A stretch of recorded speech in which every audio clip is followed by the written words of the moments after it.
UBT म्हणजे उद्धव बाळासाहेब ठाकरे 58, मनसे 9, काँग्रेस 12, वंचित यात खातं उघडू शकलेलं नाहीये. इचलकरंजीत भाजपची सत्ता येणार बघा. म्हणजे आपण जर पाहिलं तर नवी मुंबई पाठोपाठ आता इचलकरंजीचं गणित देखील स्पष्ट झालेलं आहे. भाजप 44 जागांवर विजय झालाय.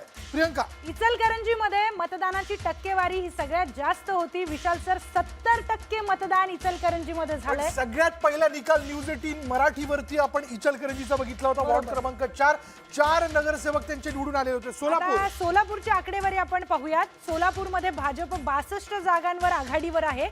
शिवसेना 1, राष्ट्रवादी 3 आणि काँग्रेस 4 असं एकंदरीत चित्र दिसून येत आहे. बाकीच्या पक्षांना अजून आपलं खातं सोलापूरमध्ये उघडता आलं नाही.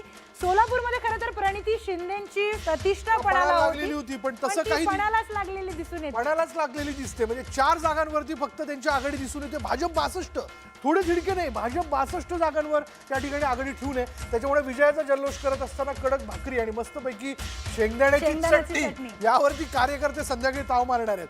त्यामुळे अमरावतीत आपण जाऊयात. अमरावतीत काँग्रेस 13 जागांवर आघाडीवर असल्याचं कळत आहे. भाजप देखील अमरावतीमध्ये या ठिकाणी आघाडी ठेवून आहे. अमरावतीत आता असं कळतंय की भाजपला धक्का बसला, भाजपची पिछाडी झाल्याचं कळतंय. नाही, कुठे कुठे धक्का बसणं देखील गरजेचं आहे भाजपला, नाहीतर अत्यानंद होईल त्यांना. अमरावतीमध्ये काँग्रेस आपण बघतोय 13 जागांवर आघाडीवर दिसून येत आहे.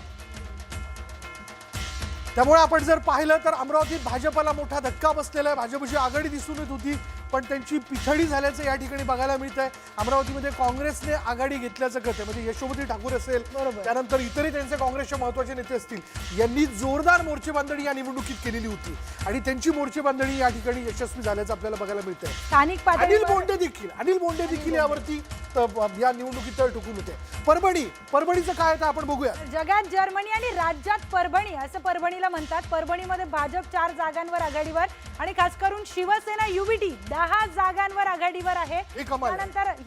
त्यानंतर काँग्रेस 6 जागांवर आघाडीवर आहे. राष्ट्रवादी अजितदादांची 4 जागांवर आणि मनसे देखील परभणीमध्ये 4 जागांवर आघाडीवर आहे. बिलकुल.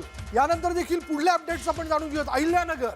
अहिल्यानगरच्या बाबतीत जर बोलायचं झालं तर भाजपने आपली आघाडी कायम ठेवली. 25 भाजप 25 जागांवर, शिवसेना 10 जागांवर या ठिकाणी आपण पाहिलं तर आघाडी असल्याचं आपल्याला पाहायला मिळतंय. अजितदादांची राष्ट्रवादी 27 जागांवर आघाडीवर आहे. काँग्रेस 2 आणि एमआयएम 2 जागांवरती आघाडी ठेवून आहे.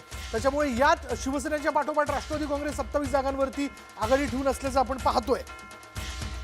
आणखी एक मोठी ब्रेकिंग न्यूज समोर येते. एक मोठी बातमी न्यूज 18 मराठीवर. न्यूज 18च्या प्रेक्षकांसाठी ब्रेकिंग न्यूज. मुंबईमध्ये एमआयएमनं खातं उघडलेलं आहे.